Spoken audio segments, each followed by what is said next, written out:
नमस्कार, स्वागत है आपका पी न्यूज पर। मैं आपके साथ रवि राजपूत। आपको बता दें कि आज हम 4 बड़ी खबरों पर चर्चा करने वाले हैं। वो 4 बड़ी खबरें जो दिन भर आज चर्चा का विषय बनी रही हैं। आपको बता दें कि मणिपुर में फिर से हिंसा हुई है और 9 लोगों की मौत हुई है और 10 लोग घायल हुए हैं। वहीं मध्य प्रदेश विधानसभा चुनाव से पहले लगातार अब दौरे हैं भारतीय जनता पार्टी के बड़े शीर्ष नेता, चाहे प्रधानमंत्री नरेंद्र मोदी हो, गृह मंत्री अमित शाह हो या फिर बीजेपी के राष्ट्रीय अध्यक्ष नड्डा साहब हो। यानी लगातार अब मध्य प्रदेश में राजनीतिक गलियारों में हलचल है। सभी चुनावी जनसभाएं संबोधित कर रहे हैं और जनता के बीच में अपनी पैठ बनाने की पूरी कोशिश कर रहे हैं। वहीं तीसरी खबर, लॉरेंस बिश्नोई और गोल्डी बराड अब आतंकी घोषित किए गए हैं। आपको बता दें कि लॉरेंस बिश्नोई जो सिद्धू मूसेवाले का एक हत्यारा बताया गया, अब उसे पूरी तरीके से आतंकी घोषित कर दिया गया है। वहीं चौथी खबर, प्रयागराज में आरिफ समेत 3 अन्य लोग यानी कि कुल मिलाकर 4 लोग गंगा नदी में डूब गए। आपको बताएंगे कि आखिर इसके पीछे का भी कारण क्या है। आज हम इन्हीं 4 बड़ी खबरों पर हम चर्चा करने वाले हैं और इसकी एक एक डिटेल्स आपसे हम बताने की पूरी कोशिश करेंगे। तो मणिपुर में फिर से हिंसा हुई है, जहां गृह मंत्री अमित शाह के दौरे के बाद यह माना जा रहा था कि मणिपुर में हिंसा समाप्त हो गई है और लोग अपनी फिर से जैसे पहले की दिनचर्या थी उसी दिनचर्या के हिसाब से जीना प्रारंभ कर चुके हैं। लेकिन नहीं, आज भी मणिपुर में हिंसा हुई है। मैतेई समाज के लोगों पर हमले किए गए हैं। 9 लोगों की जान जा चुकी है और 10 लोग घायल हुए हैं। मणिपुर हिंसा को लेकर गृह मंत्री अमित शाह 3 दिवसीय दौरे पर थे। उस समय भी अलग अलग समाज के तबकों के लोगों से उन्होंने मुलाकात की थी।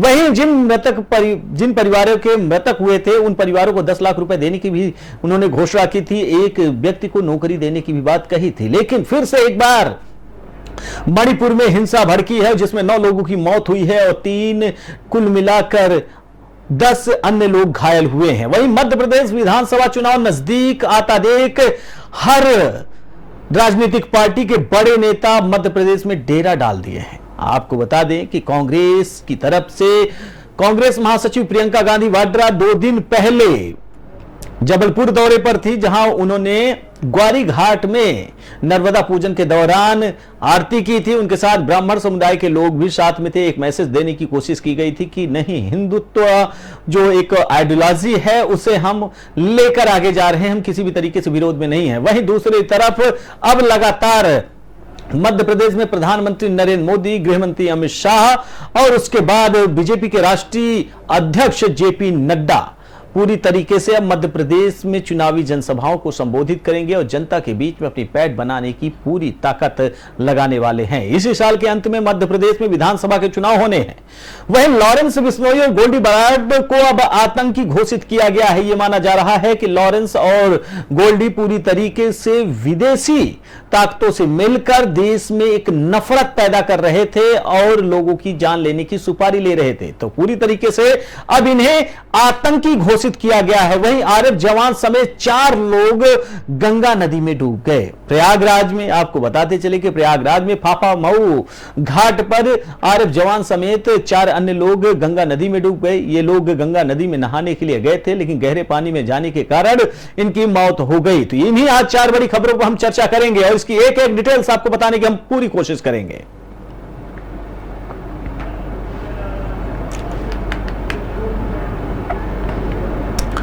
बढ़ते हैं अगली खबर की ओर, जहां मणिपुर के मैतेई बहुल कांगपोकी जिले में मंगलवार रात हुए हमले में 9 लोगों की जान चली गई थी और 10 लोग घायल हुए थे। पुलिस ने बताया कि रात करीब 1 बजे कांगपोकी से सटे खामे लोग गांव और इम्फाल पूर्वी जिले में हमला किया गया। हमलावर अत्याधुनिक हथियारों से लैस थे। मारे गए सभी लोग खामे लोग गांव के हैं। इस घटना के अलावा मंगलवार को विष्णुपुर जिले में भी मंगलवार को हिंसा हुई। यहां फौगा चाओ इखाई गांव में कुकी समुदाय के लोग मैतेई इलाके में बंकर बनाने की कोशिश कर रहे थे। इस दौरान कुकी लोगों और सुरक्षा बलों के बीच फायरिंग हुई।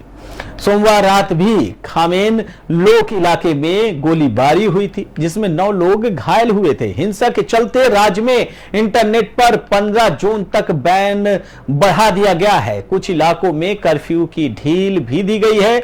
नॉर्थ ईस्ट को ऑर्डिनेशन काउंसिल के प्रेसिडेंट और असम के मुख्यमंत्री हेमंत बिश्व शर्मा आज मणिपुर हिंसा को लेकर गृह मंत्री अमित शाह से दिल्ली में मुलाकात करेंगे। शर्मा शाह को मणिपुर के ताजा हालातों की रिपोर्ट देंगे। मीडिया रिपोर्ट के मुताबिक गृह मंत्री ने शर्मा को मणिपुर में हिंसा को कंट्रोल करने के लिए जरूरी कदमों का फ्रेमवर्क तैयार करने के लिए काम सौंपा था। शर्मा 10 जून को मणिपुर गए थे, जहां उन्होंने राज्य के सीएम एन बीरेन सिंह और अन्य अधिकारियों से मुलाकात की थी। कुकी समुदाय के लोग मैतेई गांव और जंगल में छिपे इस समुदाय के लोगों को तलाशने के लिए ड्रोन का इस्तेमाल कर रहे हैं। यह खुलासा विष्णुपुर जिले के फुइकचाओ इखाई गांव में ग्रामीणों को ड्रोन मिलने से हुआ है। यह ड्रोन 8 जून को मिला था। ड्रोन में लगे कैमरे में मोइरांग और आसपास के इलाके में वीडियो फुटेज कैद किए गए हैं।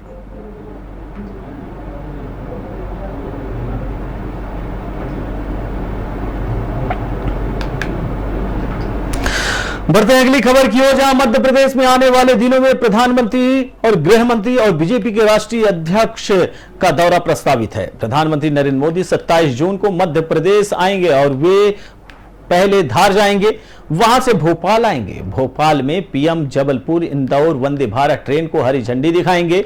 जनसभा को भी संबोधित करेंगे। प्रधानमंत्री राजधानी में रोड शो भी कर सकते हैं। केंद्रीय मंत्री अमित शाह 22 जून को बालाघाट जाएंगे। भाजपा के राष्ट्रीय अध्यक्ष जेपी नड्डा 30 जून को खरगोन में होंगे। बता दें कि केंद्र में मोदी सरकार के 9 साल पूरे होने पर बीजेपी 30 मई से 30 जून तक विशेष महाजनसंपर्क अभियान चला रही है। समाजवादी पार्टी के राष्ट्रीय अध्यक्ष अखिलेश यादव भी 24 जून को मध्य प्रदेश में होंगे। वे आदिवासी समाज द्वारा गौंड रानी वीरांगना दुर्गावती के बलिदान दिवस पर आयोजित समारोह में शामिल होने सतना आएंगे।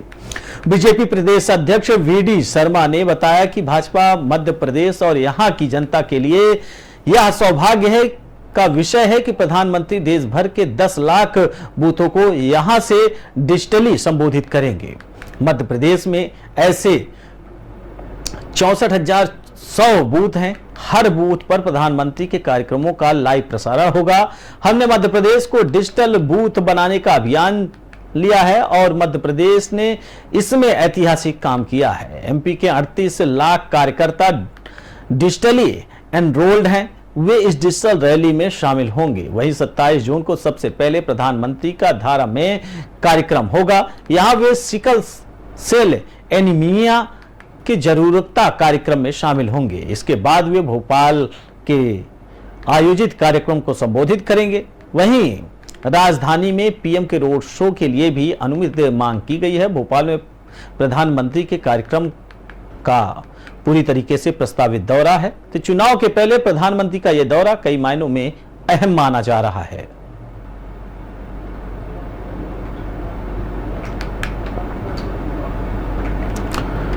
बढ़ते हैं अगली खबर की ओर, जहां राष्ट्रीय जांच एजेंसी यानी कि एनआईए ने गैंगस्टर लॉरेंस बिश्नोई विदेश में बैठकर उसकी गैंग चलाने वाले सतविंद्रजीत सिंह उर्फ गोल्डी बराड़, लॉरेंस का भाई अनमोल बिश्नोई उर्फ भानु, भांजा सचिन थपन उर्फ सचिन बिश्नोई और काला जठेड़ी समेत 14 गैंगस्टर को आतंकी सूची में शामिल किया गया है। इसके अलावा सूची में जग्गू भगवानपुरिया, विक्रमजीत उर्फ विक्रम बरार और वरिंदर प्रताप सिंह उर्फ काला राणा, जोगिंदर सिंह, राजेश कुमार उर्फ राजू मोटा, वहीं राजू बशोड़ी और अनिल चिप्पी नरेश यादव और शहबाज अंसारी भी शामिल है। लॉरेंस अभी दिल्ली पुलिस की क्राइम ब्रांच की हिरासत में है। दरअसल वह काफी समय से भटिंडा सेंट्रल जेल में बंद था। यहां से उसे गुजरात पुलिस ने एक आपराधिक मामले की जांच के लिए हिरासत में लिया था। इसके बाद दिल्ली पुलिस की क्राइम ब्रांच ने एक मामले को लेकर मई के आखिरी हफ्ते में उसे कस्टडी में लिया था। तब से कोर्ट ने उसे रिमांड पर भेज रखा है। मीडिया रिपोर्ट्स के अनुसार एनआईए की चार्जशीट में कहा गया है कि सभी आरोपियों के परिजनों की भूमिका की जांच जारी है। इसके अलावा लॉरेंस पर विदेश में बैठे खालिस्तान समर्थक दल प्रतीत और डल्ला के साथ साजिश रचने का आरोप है। यह भी आरोप है कि लॉरेंस ने अपने गुर्गों से कमाई मोटी रकम विदेशों में इन्वेस्ट की है। इधर एनआईए ने एक आरोपी काला राणा के पिता को आरोपी भी बनाया गया है। दूसरी तरफ लॉरेंस बिश्नोई के वकील विशाल चोपड़ा ने कहा कि एनआईए के आरोप पत्र में गैर कानूनी कारोबार की बात तो है, पर राष्ट्रीय सुरक्षा के खतरे पर आरोप स्पष्ट नहीं है।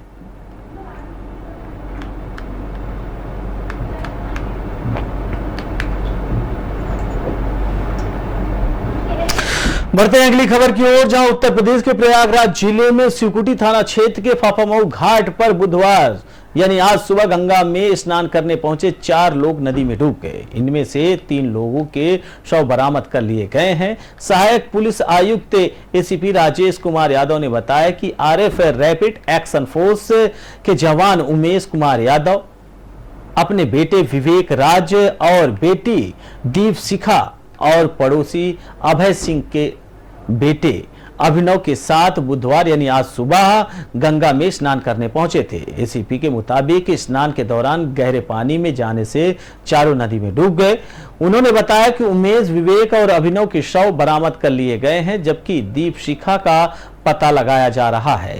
एसीपी के अनुसार राष्ट्रीय आपदा मोचन बल यानी कि एनडीआरएफ, राज्य आपदा मोचन बल, एसडीआरएफ और जल पुलिस के गोताखोरों दीप शिखा की तलाश कर रहे हैं। उन्होंने बताया कि उमेश बिहार के लखीसराय के मूल निवासी थे और यहां फाफामऊ में रहते थे। एसीपी के मुताबिक उमेश जब अपने बेटे बेटी के साथ गंगा में स्नान के लिए घाट जा रहे थे, तभी पड़ोसी अभय सिंह का बेटा अभिनव भी उनके साथ चलने की जिद करने लगा। अभय सिंह बिहार के परसौली के रहने वाले हैं। फिलहाल लापता दीप शिखा की एनडीआरएफ तलाश कर रही है। वहीं घटना के बाद परिजनों का रो रो कर बुरा हाल है।